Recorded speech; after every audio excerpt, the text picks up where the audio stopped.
Traders continue to mull over the news on the European Union proposal to impose an embargo on Russian oil supplies, which promotes an increase in oil prices. Meanwhile, the reluctance of many countries to buy energy from Russia has already led to a jump in natural gas prices. In Germany, the authorities are urging the public to stock up on food and other daily essentials in the event of a major power outage or a reduction in energy consumption.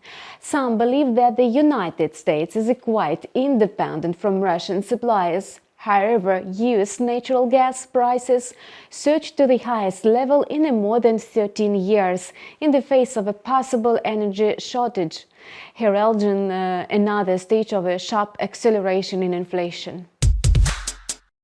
Yesterday, following a two-day meeting, the US Federal Reserve decided to raise its benchmark interest rate by 50 basis points at once. Similar steps will be taken at the June and July meetings.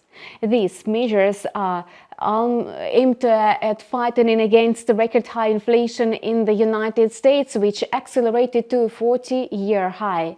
Today, OPEC Plus ministers are set to hold a meeting to decide on further output policy.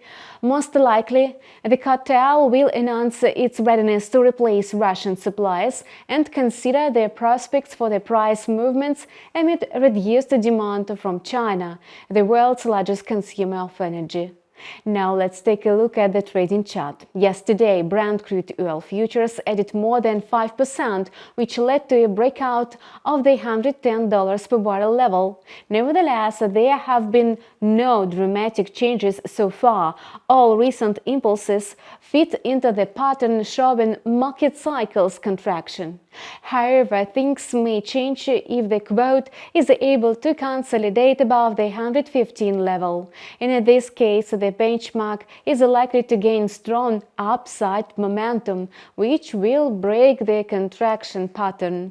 Otherwise, the quote will continue its amplitude, move and fall below 108 again.